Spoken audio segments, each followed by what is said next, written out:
Hay fechas que no aparecen en los calendarios oficiales. Hay advertencias que nunca llegan a los titulares de los periódicos. Y hay conversaciones que ocurren en habitaciones sin ventanas, entre personas que jamás firman con su nombre real sobre cosas que el resto del mundo todavía no está preparado para escuchar. Lo que voy a contarte hoy forma parte de esas conversaciones. No te pido que lo creas. Solo te pido que escuches con atención, porque hay detalles en esta historia que, una vez que los conozcas, no podrás dejar de ver en todas partes. Llevo décadas investigando fenómenos que la ciencia oficial prefiere ignorar, testimonios que los gobiernos prefieren archivar y verdades que, por alguna razón que nunca termina de quedar clara, parecen incomodar profundamente a quienes tienen el poder de difundirlas. He recorrido archivos en 3 continentes. He hablado con personas que temblaban mientras me contaban lo que habían visto. He sostenido entre mis manos documentos que, según las versiones oficiales, no deberían existir. Y en todo ese tiempo, pocas veces he sentido lo que sentí cuando empecé a cruzar los datos que hoy quiero compartir contigo. Porque esta vez no se trata de un fenómeno aislado. No se trata de un avistamiento, de una anomalía puntual o de un testimonio difícil de verificar. Esta vez se trata de algo mucho más amplio, mucho más sistemático y, si los indicios que he reunido apuntan en la dirección correcta, mucho más urgente. La pregunta no es si algo va a ocurrir. La pregunta es si estamos prestando atención a las señales que ya están ocurriendo. Y la fecha que aparece una y otra vez en mis notas, en los documentos que he revisado, en los testimonios que he recogido durante los últimos meses, es abril. Abril como punto de inflexión, abril como umbral. Abril como el momento en que varias corrientes que han estado moviéndose en paralelo, invisibles para la mayoría, podrían converger de una manera que cambie todo lo que queremos conocer sobre nuestra vida cotidiana. Pero antes de llegar ahí, necesito que entiendas cómo llegué hasta aquí. Necesito que sigas el hilo desde el principio, porque si te cuento el final sin el contexto, parecerá una exageración. Y te aseguro que lo que voy a contarte no es una exageración, es en todo caso una descripción conservadora de algo que podría ser mucho más grave de lo que cualquier descripción puede capturar. Todo comenzó con una llamada telefónica que recibí hace poco más de un año. Era tarde, uno de esos momentos en que el silencio de la noche tiene una textura distinta, más densa, como si el mundo contuviera la respiración. El número que apareció en mi pantalla no estaba registrado en ninguna agenda. Una voz de hombre madura, con ese acento particular de alguien que ha pasado muchos años viajando y ya no pertenece del todo a ningún lugar, me dijo algo que no olvidaré. Me dijo: llevas años buscando las piezas equivocadas del rompecabezas. Las piezas que importan no están en el cielo, están en el suelo. Están en lo que comes, en lo que enciendes por la noche, en lo que te protege cuando todo lo demás falla. Y luego añadió algo que me dejó inmóvil durante varios segundos. Tienes hasta abril. Colgó antes de que pudiera preguntarle nada. Intenté devolver la llamada. El número ya no existía. No era que estuviera apagado, era que el número literalmente no existía en ningún registro de ningún operador. Lo verifiqué. Lo hice verificar por alguien con acceso a bases de datos que yo no tengo. El número había sido utilizado una sola vez y luego había desaparecido como si nunca hubiera estado ahí. Podría haberlo descartado. He recibido llamadas extrañas antes. He aprendido a distinguir entre las que merecen atención y las que son ruido. Pero algo en esa voz, algo en la precisión de lo que dijo, algo en la referencia específica a la comida, la electricidad y la protección, me hizo guardar esas palabras en un lugar especial de mi memoria. Y empecé a tirar del hilo. Lo primero que hice fue revisar mis archivos de los últimos 5 años buscando patrones. Tengo la costumbre de guardar todo: recortes, impresiones, notas manuscritas, correos electrónicos de fuentes que prefieren no usar canales convencionales. Y cuando empecé a buscar referencias a colapsos de suministro, a interrupciones de infraestructura, a escenarios de desabastecimiento, encontré algo que no esperaba. No encontré una o dos referencias, encontré docenas, procedentes de fuentes completamente distintas, en países distintos, en años distintos, pero apuntando todas hacia el mismo tipo de escenario. Un escenario en el que los 3 pilares fundamentales de la vida moderna, la alimentación, la energía eléctrica y el orden institucional, fallan de manera simultánea o en rápida sucesión. Y lo más inquietante no era la cantidad de referencias. Lo más inquietante era quién las había hecho. No eran conspiranoicos de Internet, no eran profetas de fin del mundo, eran ingenieros de infraestructura crítica, eran analistas de seguridad nacional que habían pedido el retiro anticipado. Eran científicos especializados en sistemas complejos que habían publicado sus advertencias en revistas académicas de segundo nivel, no en las grandes publicaciones donde todo pasa por filtros editoriales que nadie termina de explicar del todo. Eran personas que sabían de qué hablaban y que, por alguna razón, habían decidido hablar en voz baja en lugar de gritar. ¿Por qué en voz baja? Esa pregunta me acompañó durante semanas. Y la respuesta que fui construyendo a partir de conversaciones, de documentos y de silencios muy elocuentes fue esta. Porque gritar no sirve de nada cuando el sistema que debería escucharte es parte del problema. Déjame explicarte qué quiero decir con eso. Vivimos en una civilización que ha construido su confort sobre 3 columnas. La primera es la cadena alimentaria industrial, ese sistema extraordinariamente eficiente y extraordinariamente frágil que convierte semillas en productos procesados y los distribuye por todo el planeta en cuestión de días. La segunda es la red eléctrica, esa infraestructura invisible que sostiene prácticamente todo lo que consideramos moderno, desde los hospitales hasta los teléfonos, desde los sistemas de agua potable hasta los cajeros, automáticos. La tercera es el Estado de Derecho, esa convención social que nos permite confiar en que mañana seguirá habiendo reglas, que los contratos se cumplirán, que la propiedad será respetada, que habrá alguien con autoridad, legítima para resolver los conflictos. Estas 3 columnas no son independientes, se sostienen mutuamente, y eso es precisamente lo que las hace vulnerables de una manera que muy poca gente comprende en toda su profundidad. Porque si una falla, las otras se debilitan, y si 2 fallan, la tercera cae casi con certeza. Hay un concepto en teoría de sistemas que se llama fallo en cascada.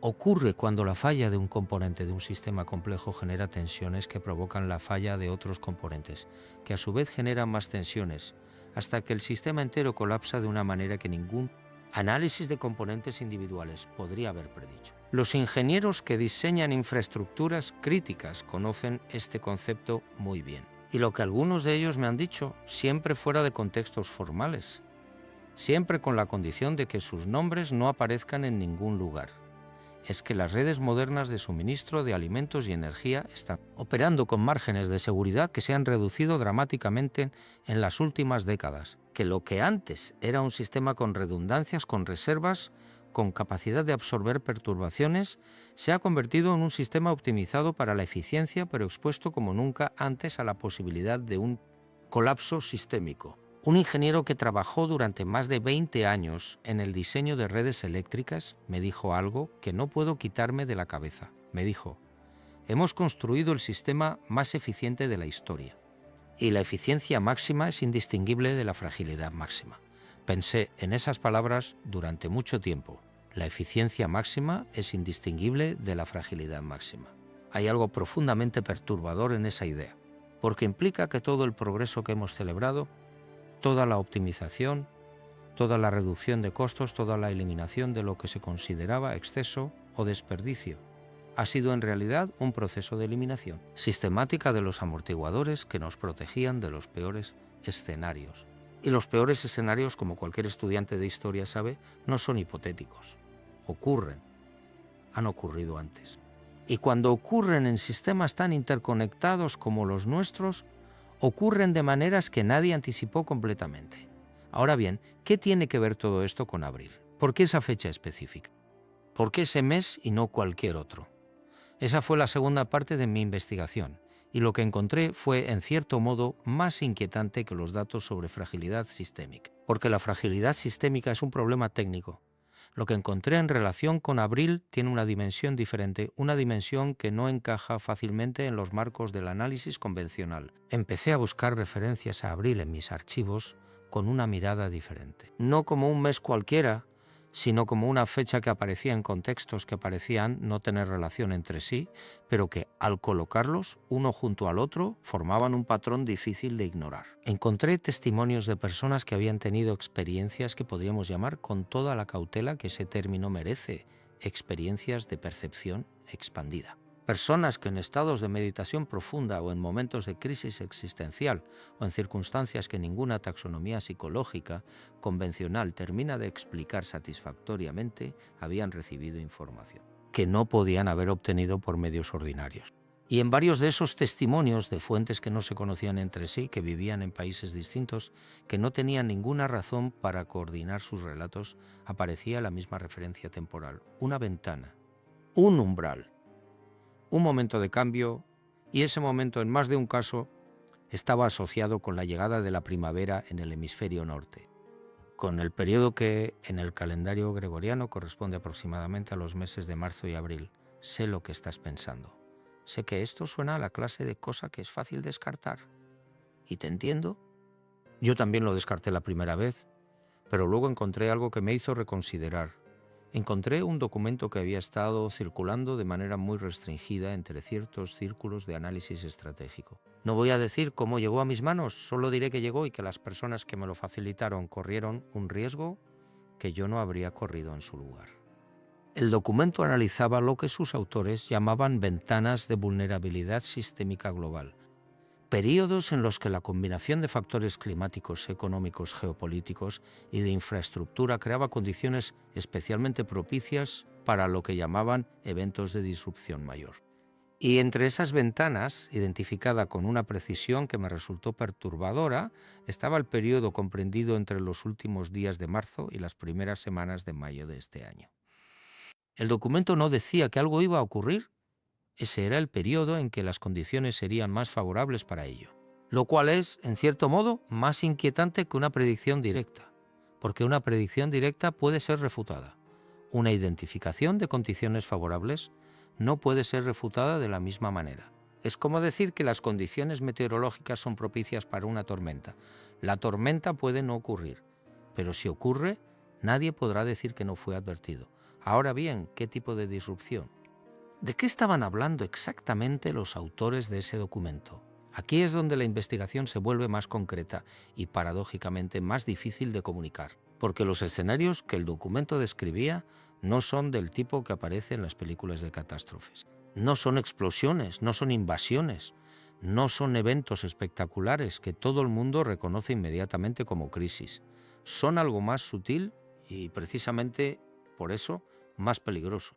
El primer escenario que el documento describía era lo que sus autores llamaban una contracción severa de la cadena de suministro alimentario. No un colapso total, no una hambruna instantánea, sino una reducción progresiva de la disponibilidad de ciertos productos básicos, combinada con un aumento de precios que haría esos productos inaccesibles para amplios sectores de la población. El documento señalaba que este tipo de contracción tiene una característica particularmente perniciosa. Es lenta al principio. Ocurre de manera gradual, casi imperceptible, hasta que de repente alcanza un punto de inflexión y se acelera de manera dramática. Y cuando la mayoría de la gente se da cuenta de lo que está ocurriendo, ya es demasiado tarde para prepararse de manera ordenada. El segundo escenario era una interrupción prolongada del suministro eléctrico en regiones importantes. No necesariamente un apagón total y simultáneo en todo el mundo, sino cortes selectivos, rotaciones de suministro, periodos de horas o días sin electricidad que se vuelven cada vez más frecuentes hasta convertirse en la norma en lugar de la excepción. Y el documento señalaba algo que me pareció especialmente revelador, que la mayoría de los hogares modernos son completamente dependientes de la electricidad para funciones que sus habitantes no consideran eléctricas. El agua que sale del grifo depende de bombas eléctricas. La calefacción de muchos hogares depende de sistemas de control eléctrico. La conservación de alimentos depende de la refrigeración eléctrica. Las comunicaciones dependen de infraestructuras eléctricas.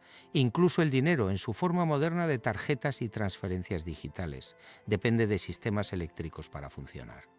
Una interrupción prolongada del suministro eléctrico no es solo un inconveniente, es una desconexión de prácticamente todo lo que consideramos vida moderna. El tercer escenario era el más delicado de todos. El documento lo describía con una terminología cuidadosa, casi eufemística, que hablaba de erosión de la confianza institucional y de dificultades en el mantenimiento del orden público. pero lo que describía cuando se leía entre líneas era algo que cualquier estudiante de historia reconocería inmediatamente: el colapso de la legitimidad del Estado como garante del orden y la seguridad.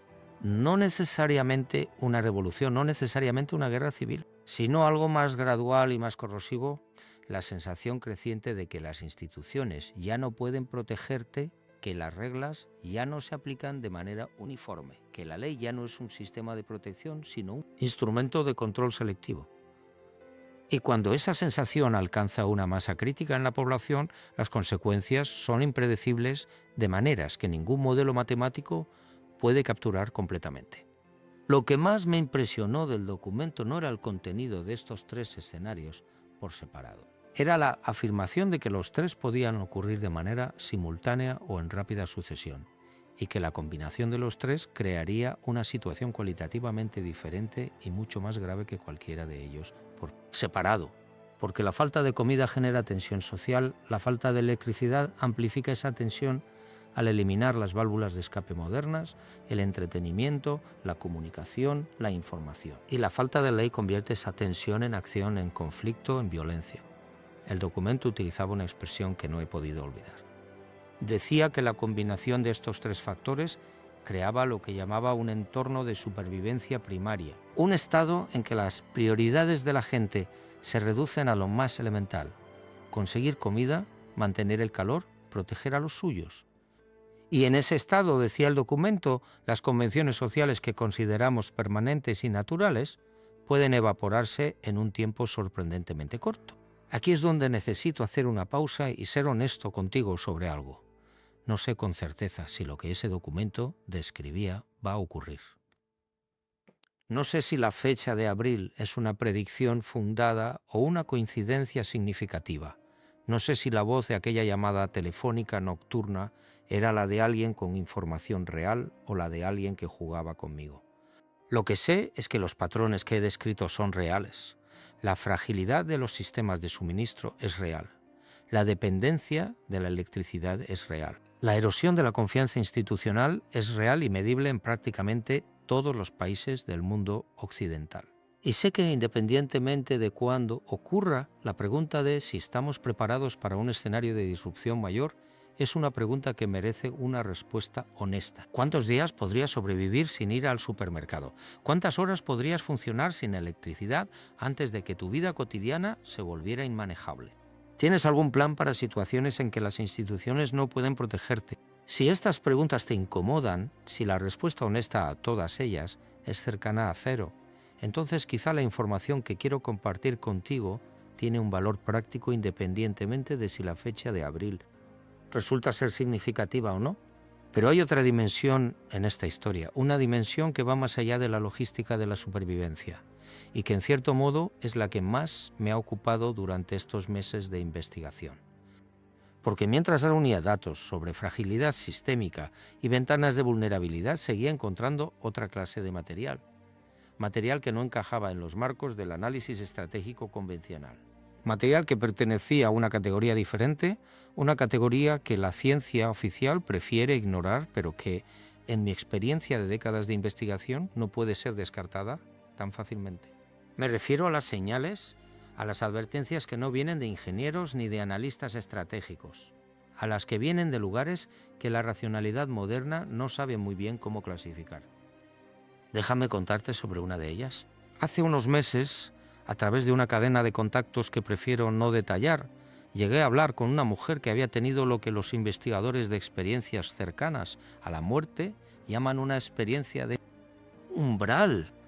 No era la primera persona con este tipo de experiencia con quien hablaba. He documentado decenas de estos casos a lo largo de mi carrera, pero lo que esta mujer me contó tenía algo diferente. Algo que me hizo prestar una atención especial. Ella me dijo que durante su experiencia, que ocurrió en el contexto de una intervención quirúrgica de urgencia, había percibido algo que describió como una visión del tiempo. No del futuro en el sentido de una película que se desarrolla de manera lineal, sino algo más parecido a una fotografía de un estado, una imagen de cómo se veía el mundo desde un punto de vista que no era el suyo. Y en esa imagen, me dijo, no había luz artificial. Las ciudades que veía no brillaban como brillan las ciudades vistas desde el cielo en la noche. Había oscuridad donde debería haber luz. Y había movimiento en esa oscuridad. Movimiento de personas, muchas personas moviéndose de maneras que no eran las del ritmo cotidiano. No eran personas yendo al trabajo o paseando. Eran personas que buscaban algo. Y cuando le pregunté si había percibido alguna referencia temporal en esa imagen, si había algo que le indicara cuándo ocurría lo que veía, me dijo algo que me dejó sin palabras durante un momento. Me dijo que había percibido frío, que el frío que sentía en esa visión era el frío del final del invierno, el frío de los últimos días antes de que llegue la primavera, el frío de marzo o abril. No voy a pedirte que tomes este testimonio como una prueba de nada. No es una prueba. Es un dato de una categoría diferente. Pero llevo suficientes años en esto como para saber que los datos de esta categoría, cuando se acumulan y cuando coinciden con datos de categorías completamente distintas, merecen atención. Y en este caso la coincidencia me resultó demasiado específica para ignorarla, porque esa mujer no sabía nada del documento que yo había leído, no sabía nada de los testimonios de los ingenieros, no sabía nada de la llamada telefónica. Y sin embargo, su descripción coincidía con el escenario que esos otros materiales describían de una manera que no puedo explicar de manera satisfactoria con ningún marco convencional. ¿Qué significa eso? No lo sé con certeza, pero sí sé lo que no significa. No significa que debamos paralizarnos, no significa que debamos caer en el pánico. Y definitivamente no significa que debamos esperar pasivamente a que algo ocurra o no ocurra. Significa, creo yo, que hay información disponible que merece ser tomada en serio. Y que tomar esa información en serio implica hacer algo con ella, implica prepararse. No desde el miedo, sino desde la prudencia, no desde el catastrofismo, sino desde la responsabilidad. Hay una diferencia enorme entre alguien que se prepara para lo peor, esperando que ocurra, y alguien que se prepara para lo peor esperando que no ocurra, pero sabiendo que si ocurre, no lo tomará por sorpresa.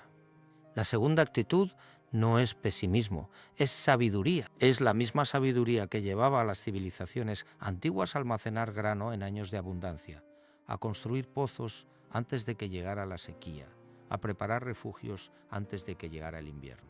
Esa sabiduría no era miedo, era conocimiento de la naturaleza de las cosas. Era comprensión de que los sistemas, todos los sistemas, tienen ciclos. Tienen momentos de abundancia y momentos de escasez. Tienen periodos de estabilidad y periodos de perturbación. Y que la única forma sensata de relacionarse con esa realidad es estar preparado para ambos tipos de momentos. Ahora bien, ¿qué significa prepararse concretamente? Aquí es donde la investigación que he realizado en estos meses se vuelve más práctica. Porque una de las cosas que he hecho, además de revisar documentos y hablar con fuentes, es buscar a personas que ya están preparadas. Personas que, por diferentes razones y desde diferentes perspectivas, han llegado a la conclusión de que la dependencia total de los sistemas modernos de suministro es una vulnerabilidad que vale la pena reducir. Y lo que he encontrado en esas personas no es lo que los medios de comunicación convencionales suelen mostrar cuando hablan de preparacionistas. No he encontrado fanáticos, ni paranoicos, ni personas dominadas por el miedo. He encontrado gente tranquila, gente que duerme bien por las noches, gente que, paradójicamente, parece menos ansiosa que la media, no más. Y cuando les pregunto por qué, la respuesta es casi siempre la misma. Porque ya hicimos lo que había que hacer.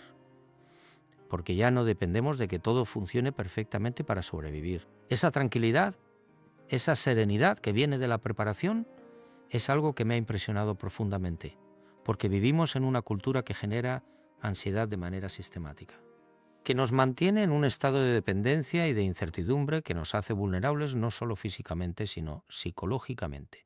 Y la preparación, la verdadera preparación, no solo resuelve la vulnerabilidad física, resuelve también en gran medida la vulnerabilidad psicológica. Pero hay algo más en esta historia, algo que va más allá de la preparación práctica, algo que tiene que ver con una pregunta que me ha acompañado durante toda esta investigación y que, de alguna manera, creo que es la pregunta más importante de todas. ¿Por qué ahora? ¿Por qué este momento particular de la historia? ¿Por qué todas estas señales de fuentes tan distintas y tan dispares apuntan hacia este periodo específico? No tengo una respuesta definitiva a esa pregunta. Pero tengo algunas reflexiones que quiero compartir contigo porque creo que son relevantes independientemente de lo que ocurra o no ocurra en abril. Vivimos en un momento de la historia que no tiene precedentes en varios sentidos. Nunca antes en la historia de la humanidad habían estado tantas personas conectadas entre sí de manera tan directa e inmediata. Nunca antes habían estado tan interconectados los sistemas económicos, energéticos y de suministro de todo el planeta. Nunca antes había sido tan global la interdependencia entre naciones, culturas y economías. Esto tiene aspectos extraordinariamente positivos. Ha reducido la pobreza, ha facilitado el intercambio de conocimiento, ha permitido formas de colaboración que antes eran imposibles. Pero también ha creado una vulnerabilidad que no existía en épocas anteriores porque los sistemas no estaban tan interconectados. En épocas anteriores, una crisis en una región podía ser contenida, podía ser absorbida por los sistemas locales sin propagarse al resto del mundo. Hoy, una perturbación en un nodo crítico de la red global puede propagarse con una velocidad y una amplitud que ningún sistema anterior habría experimentado. Los economistas llaman a esto riesgo sistémico. Los ingenieros lo llaman fragilidad de red. Los filósofos de la historia lo llaman, quizá, el precio de la complejidad. Y todos ellos, desde sus diferentes perspectivas, señalan la misma conclusión, que los sistemas muy complejos y muy interconectados son extraordinariamente eficientes en condiciones normales y extraordinariamente vulnerables en condiciones extremas. Hay un investigador cuyo nombre prefiero no mencionar porque sigue trabajando en instituciones que no le permitirían hablar públicamente de lo que me dijo en privado, que lleva años estudiando lo que él llama los umbrales de complejidad. Momentos en la historia en que los sistemas sociales alcanzan un nivel de complejidad que supera la capacidad de los mecanismos de control existentes para gestionarlos. Y me dijo algo que me pareció profundamente revelador.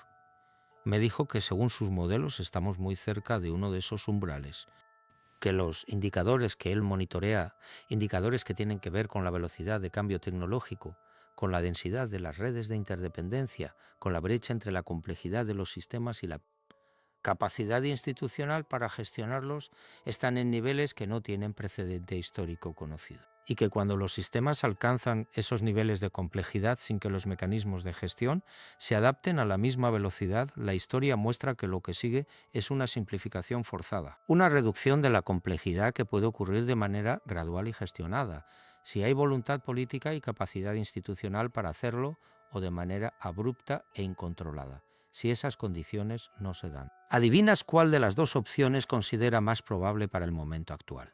Pero aquí es donde la investigación toma un giro que no esperaba. Porque mientras hablaba con este investigador, mientras escuchaba su análisis frío y técnico sobre umbrales de complejidad y simplificaciones forzadas, empecé a notar algo.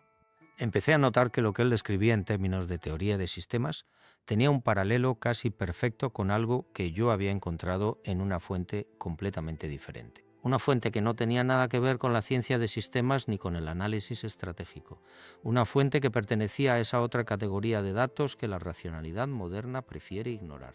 Me refiero a ciertos textos antiguos, textos que hablan de periodos de transformación, de momentos en que el orden establecido se disuelve para dar lugar a algo nuevo. Textos que, en diferentes tradiciones culturales y religiosas, describen con una similitud sorprendente los síntomas de lo que el lenguaje moderno llamaría un colapso sistémico. No voy a hacer de esto una conferencia sobre escatología comparada. No ese es el propósito de lo que quiero contarte, pero sí quiero señalar algo que me parece significativo. Que la idea de que los sistemas humanos tienen ciclos, que hay momentos de construcción y momentos de derrumbe, que hay periodos de orden y periodos de caos, no es una idea nueva. Es en realidad una de las ideas más antiguas y más universalmente compartidas de la humanidad, y que la diferencia entre esos textos antiguos y el análisis moderno de sistemas no es tanto en el qué como en el cómo. Los textos antiguos describían estos ciclos en términos míticos, simbólicos, a veces apocalípticos. El análisis moderno los describe en términos de modelos matemáticos y datos estadísticos. Pero la descripción del fenómeno subyacente es sorprendentemente similar. Y hay algo en esa convergencia, en el hecho de que tradiciones tan distintas y épocas tan separadas lleguen a conclusiones tan parecidas, que me parece que merece más atención de la que habitualmente recibe. ¿Qué sabían los antiguos que nosotros hemos olvidado? ¿O qué estamos redescubriendo nosotros con el lenguaje de la ciencia moderna que ellos ya sabían con el lenguaje de la sabiduría ancestral? No tengo respuesta para esas preguntas, pero las tengo presentes.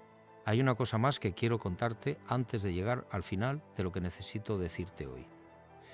Una cosa que tiene que ver con la dimensión más personal de esta investigación, con lo que todo esto me ha hecho pensar sobre cosas que van más allá de la logística de la supervivencia o del análisis de sistemas complejos. Hace algunos meses, en el contexto de esta investigación, tuve una conversación con un hombre que había sido sacerdote durante más de 30 años y que había dejado el sacerdocio no por pérdida de fe, sino, según me explicó, por exceso de ella. Un hombre que había llegado a conclusiones sobre la naturaleza de la realidad que no cabían dentro de los marcos institucionales de ninguna religión organizada, pero que según él eran el resultado directo de décadas de meditación, estudio y experiencia espiritual. Le pregunté qué pensaba sobre los escenarios que yo estaba investigando, sobre la posibilidad de un colapso de los sistemas de suministro, de la electricidad, del orden institucional, y su respuesta me sorprendió. No me habló de preparación práctica, no me habló de análisis sistémico, me habló de lo que él llamaba el error fundamental de nuestra civilización. Me dijo que el error fundamental no era técnico, ni político, ni económico, era ontológico, era un error sobre la naturaleza de lo que somos. Me dijo que habíamos construido una civilización basada en la suposición de que somos fundamentalmente seres materiales en un universo material. Que lo que importa es lo que se puede medir, lo que se puede comprar, lo que se puede consumir, y que esa suposición, aunque no sea completamente falsa, es profundamente incompleta. Y que una civilización construida sobre una suposición incompleta sobre la naturaleza de la realidad inevitablemente genera sistemas que son incompletos en su comprensión de lo que los seres humanos realmente necesitan para florecer. Me dijo que lo que estaba ocurriendo, lo que él veía ocurrir desde su perspectiva de décadas de observación espiritual, no era simplemente un colapso técnico, era una corrección dolorosa, sí, potencialmente muy disruptiva, sí, pero una corrección necesaria, un momento en que la realidad, por así decirlo, se niega a seguir sosteniendo una ficción que ha llegado demasiado lejos. Y le pregunté, ¿qué ficción? Y él me miró durante un momento antes de responder. Y luego dijo, la ficción de que podemos vivir sin raíces, la ficción de que podemos ser completamente independientes de las comunidades, completamente independientes de las comunidades, completamente independientes de algo que, por falta de un término mejor, llamaremos lo sagrado. La ficción de que la seguridad viene de los sistemas técnicos y no de las relaciones, de los vínculos, de la capacidad de cuidar y ser cuidado. Y esa ficción, me dijo, tiene un precio. Y el precio, tarde o temprano, se cobra. No sé si ese hombre tenía razón en todo lo que dijo, pero sé que algo en sus palabras resonó con algo que yo había estado sintiendo durante toda esta investigación sin haber podido articularlo. Algo que tiene que ver con la pregunta de qué tipo de preparación es realmente la que importa. Porque si lo que este hombre decía era correcto, si el problema de fondo no es técnico sino ontológico, entonces la preparación que realmente importa no es solo la de almacenar comida y tener generadores de emergencia. Es también, y quizá principalmente, la de reconstruir lo que hemos perdido en el camino hacia la hipermodernidad. Los vínculos comunitarios, la capacidad de producir y no solo de consumir. El conocimiento de cómo funciona la naturaleza y cómo relacionarse con ella de manera que no sea puramente extractiva. La sabiduría de saber qué es realmente necesario y qué es simplemente cómodo. La capacidad de encontrar sentido y propósito en condiciones que no son las de la abundancia material. Estas cosas no se preparan en días ni en semanas. Se construyen a lo largo del tiempo. Y si las señales que he reunido tienen algún fundamento, si la ventana de vulnerabilidad que el documento identificaba tiene alguna base real, entonces el tiempo para construirlas es ahora, no después de que algo ocurra. Ahora, quiero ser claro sobre algo antes de continuar. No estoy predicando el fin del mundo, no estoy anunciando un apocalipsis. He visto demasiadas predicciones de colapso total que no se materializaron como para caer en ese error. Lo que estoy diciendo es algo más matizado y creo más útil. Estoy diciendo que hay señales de que estamos en un periodo de vulnerabilidad elevada, que esas señales vienen de fuentes muy distintas y que su convergencia merece atención. Que la preparación para escenarios de disrupción, aunque esa disrupción no llegue a ser tan grave como los peores escenarios describen, tiene un valor en sí misma independientemente de lo que ocurra. Y que esa preparación tiene dimensiones que van más allá de lo puramente material. Dimensiones que tienen que ver con quiénes somos, con cómo nos relacionamos, con qué tipo de mundo queremos construir independientemente de las circunstancias que nos toque vivir. Hay una pregunta que me han hecho varias veces mientras compartía estas reflexiones con personas de confianza. Una pregunta que me parece legítima y que quiero responder con la mayor honestidad que puedo. La pregunta es, ¿no es irresponsable difundir este tipo de información? ¿No puede generar pánico innecesario? ¿No es mejor dejar que las autoridades gestionen estas situaciones sin alarmar a la población? Mi respuesta es que la historia tiene una opinión muy clara sobre esa pregunta. Y la opinión de la historia es que las poblaciones que están informadas y preparadas gestionan las crisis mejor que las que no lo están. Que el pánico no lo genera la información, lo genera la sorpresa. Lo genera encontrarse en una situación para la que no se ha preparado sin ninguna comprensión de lo que está ocurriendo. Lo genera la sensación de que las instituciones en las que confiabas te han fallado sin haberte dado ninguna advertencia. La información honesta y completa no genera pánico, genera preparación. Y la preparación genera exactamente lo contrario del pánico. Genera calma, genera capacidad de respuesta, genera resiliencia. Así que no creo que sea irresponsable hablar de esto. Creo que sería irresponsable no hacerlo. Ahora bien, hay algo que quiero añadir sobre la naturaleza de las señales que he descrito. Algo que me parece importante para no caer en el error de interpretarlas de manera demasiado literal o demasiado mecánica. Las señales que he reunido, los datos sobre fragilidad sistémica, el documento sobre ventanas de vulnerabilidad, los testimonios de personas con experiencias de percepción expandida, la conversación con el ex sacerdote. La llamada telefónica nocturna, todas estas cosas forman un patrón, pero los patrones no son deterministas, no son predicciones infalibles, son indicaciones de tendencias, de probabilidades, de condiciones. Y las condiciones pueden cambiar, los patrones pueden romperse, las tendencias pueden revertirse. Lo que quiero decir con esto es que la información que he compartido no debe leerse como una condena. No debe leerse como la descripción de un futuro inevitable que no podemos hacer nada por cambiar. Debe leerse como una invitación a prestar atención, a tomar decisiones conscientes, a prepararse de manera práctica y también de manera más profunda, a preguntarse qué tipo de vida queremos vivir y qué tipo de mundo queremos construir independientemente de las circunstancias externas. Porque al final esa es la única pregunta que realmente importa. No cuándo va a ocurrir algo ni qué tan grave va a ser, sino qué hacemos con la información que tenemos. ¿Qué tipo de personas queremos ser en los momentos que nos toca vivir? ¿Qué dejamos de herencia a los que vendrán después de nosotros? He hablado con personas que han vivido crisis reales, personas que han experimentado guerras, colapsos económicos, desastres naturales, periodos de escasez severa.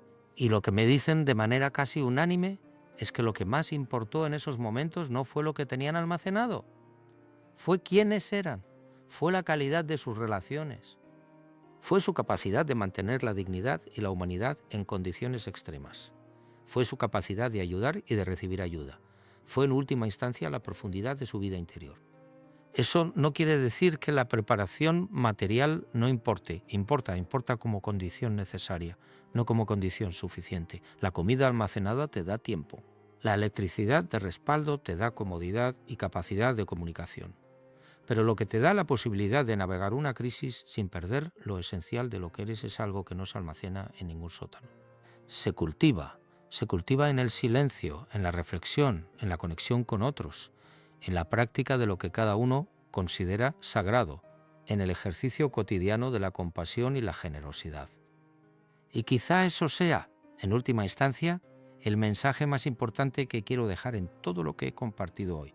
No el de la fecha, no el de los escenarios técnicos, no el de los documentos clasificados, sino que el momento de prepararse es siempre ahora, que la preparación más profunda es la que ocurre en el interior y que un ser humano que está preparado en ese sentido profundo, que sabe quién es y qué valora y cómo quiere relacionarse con el mundo, ese ser humano puede atravesar casi cualquier circunstancia sin perder lo que realmente importa. Hay una última cosa que quiero contarte. Una cosa que encontré al final de mi investigación cuando ya creía que había reunido todo lo que había que reunir y que me dejó pensando de una manera que todavía no he terminado de procesar. Encontré en un archivo que me llegó de manera completamente inesperada a través de una fuente que jamás habría anticipado una serie de documentos que parecían ser transcripciones de conversaciones. Conversaciones entre personas cuyas identidades estaban completamente oscurecidas, referidas solo por iniciales o por números. Conversaciones que, por su contenido y su estilo, parecían haber tenido lugar en algún contexto oficial o semioficial. Y en esas conversaciones los participantes discutían algo que al principio me costó entender en toda su implicación. Discutían la posibilidad de que los eventos que se avecinaban, los eventos de disrupción que los documentos estratégicos describían como posibles, no fueran simplemente el resultado de fallos técnicos o de presiones económicas o de tensiones geopolíticas. Discutían la posibilidad de que esos eventos fueran, en algún sentido que ninguno de ellos parecía terminar de articular cómodamente, necesarios, que formaran parte de algo más grande, de un proceso que no podía ser completamente comprendido desde la perspectiva de ningún actor individual, por poderoso que fuera.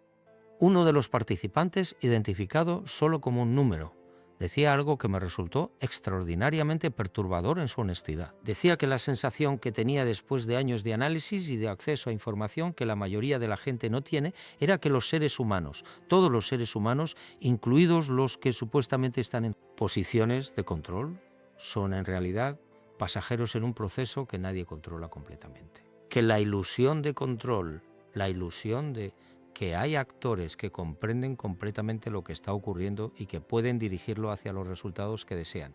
Es exactamente eso, una ilusión. Y que quizá la sabiduría más profunda no es la de intentar controlar el proceso, sino la de comprender su naturaleza y adaptarse a ella con la mayor gracia posible. Eso me hizo pensar en algo que había leído hace muchos años en un texto de filosofía oriental que nunca esperé encontrar relevante para un análisis de fragilidad sistémica.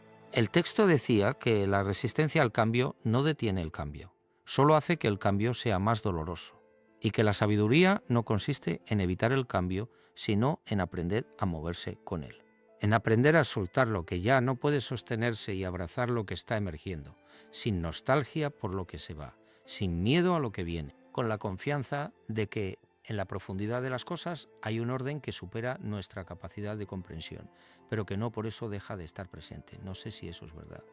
No sé si hay un orden en la profundidad de las cosas. Es una de esas preguntas para las que no tengo respuesta y que sospecho no tienen respuesta accesible desde la perspectiva humana ordinaria. Pero sé que la pregunta importa. Sé que cómo nos relacionamos con esa pregunta, qué respondemos cuando nos la hacemos en los momentos de mayor incertidumbre, determina en gran medida quiénes somos y cómo vivimos. Y sé que hay personas que, frente a la incertidumbre, eligen el miedo. Y personas que, frente a la misma incertidumbre, eligen algo diferente. Algo que podríamos llamar confianza o fe, o simplemente la decisión de no dejar que lo desconocido les robe la capacidad de vivir plenamente en el presente. Esas personas, en mi experiencia, son las que atraviesan mejor las crisis, no porque estén mejor preparadas materialmente, aunque a menudo también lo están, sino porque tienen algo que ningún almacén de provisiones puede darte. Tienen una relación con la incertidumbre que no es de terror, sino de aceptación. Una capacidad de mantenerse presentes y funcionales, incluso cuando todo lo que creían saber sobre cómo funciona el mundo está siendo cuestionado. Y eso, creo yo, es la preparación más importante de todas. La preparación del espíritu, la preparación del carácter, la preparación de lo que los antiguos llamaban el alma. Y si hay algo que quiero que te lleves de todo lo que he compartido hoy, es eso. No la fecha de abril, no los escenarios técnicos, no los documentos clasificados, sino la invitación a preguntarte, ¿estoy preparado en ese sentido profundo? ¿Sé quién soy cuando todo lo externo falla? ¿Tengo vínculos que me sostendrán en los momentos difíciles? ¿Tengo una relación con algo más grande que yo mismo que me dé perspectiva cuando la perspectiva ordinaria no alcanza? Esas preguntas son las que importan.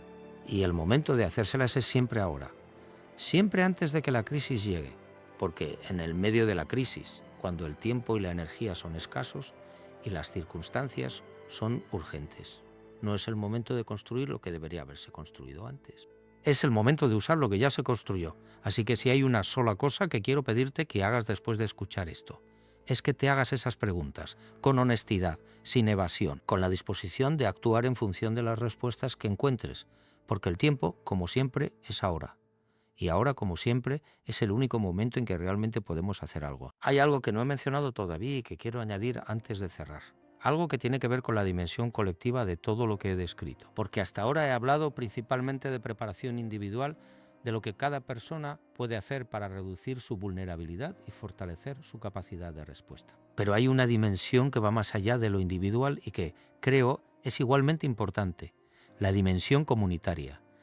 Una de las cosas que más me ha impresionado en mi investigación sobre personas y comunidades que han atravesado crisis reales es la importancia decisiva de los vínculos comunitarios.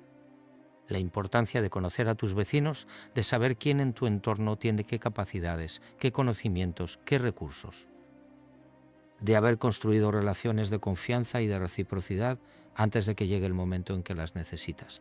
Las comunidades que tienen esos vínculos atraviesan las crisis de manera cualitativamente diferente a las que no los tienen. No solo sobreviven mejor en términos materiales, aunque eso también ocurre, sino que mantienen mejor su cohesión social, su capacidad de tomar decisiones colectivas, su sentido de propósito compartido. Mantienen, en suma, su humanidad. Y eso no es un detalle menor. En las crisis graves, la pérdida de humanidad, la desintegración de los vínculos sociales, la reducción de las personas a actores puramente individuales que compiten por recursos escasos es a menudo tan dañina como la crisis material en sí misma, a veces más.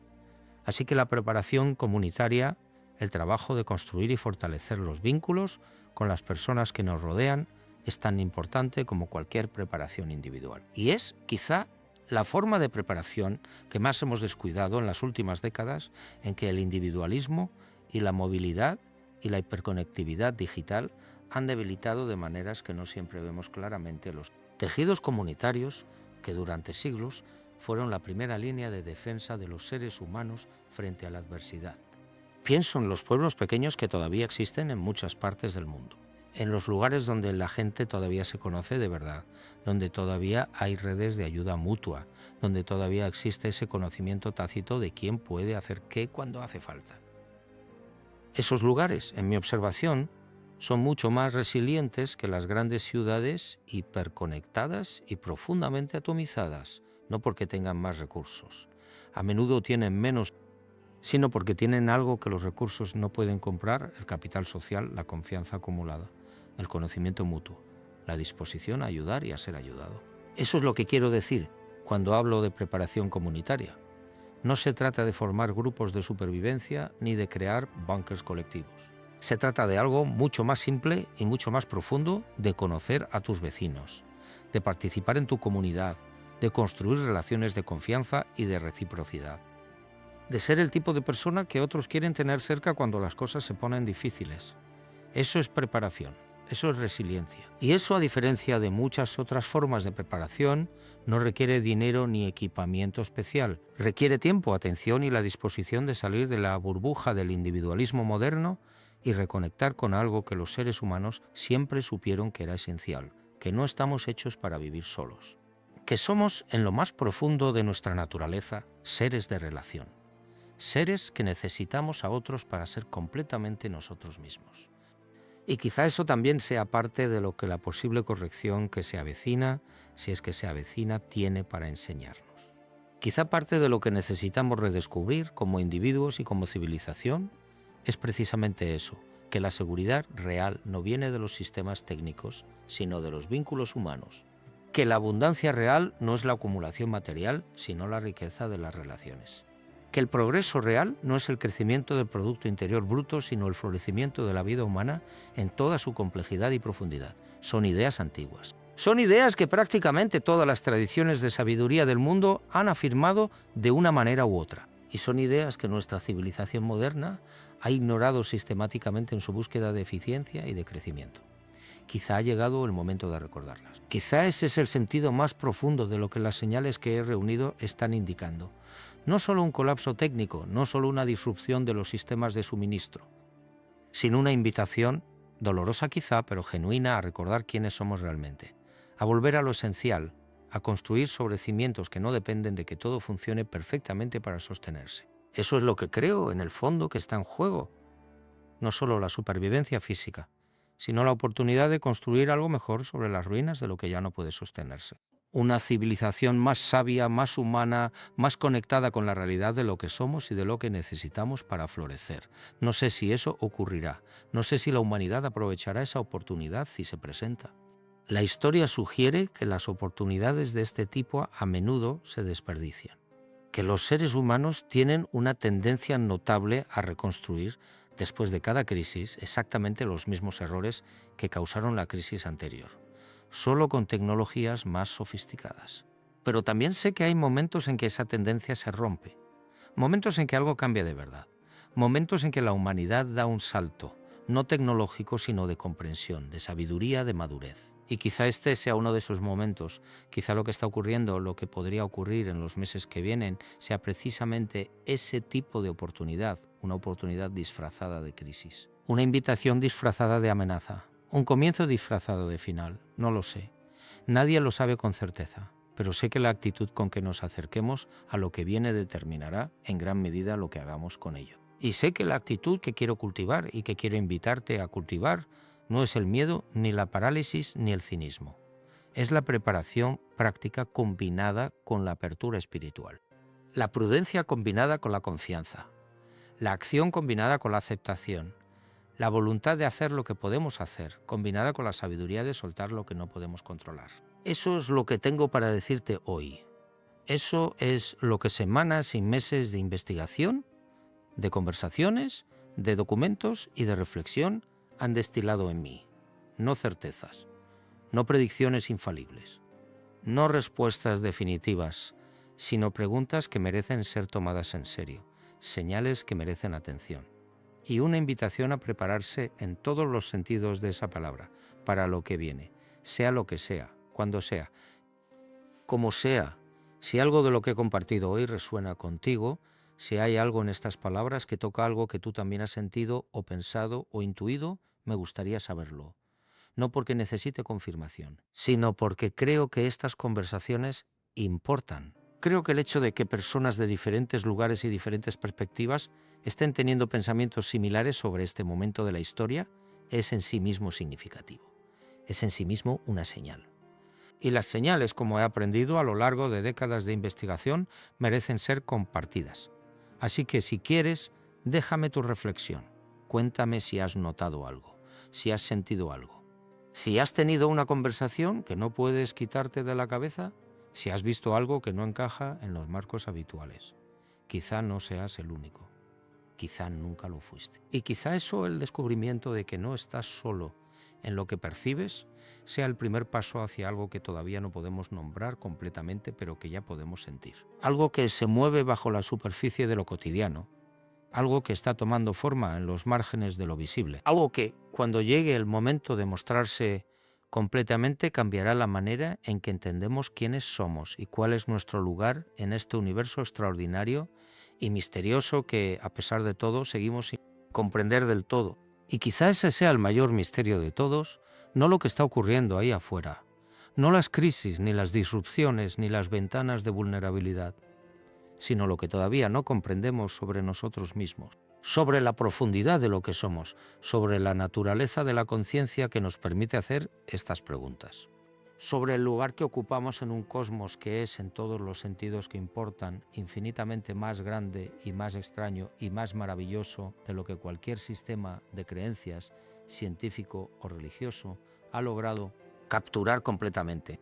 Esa es la investigación que nunca termina. Esa es la pregunta que siempre queda abierta y quizá sea la única pregunta que realmente vale la pena seguir haciendo.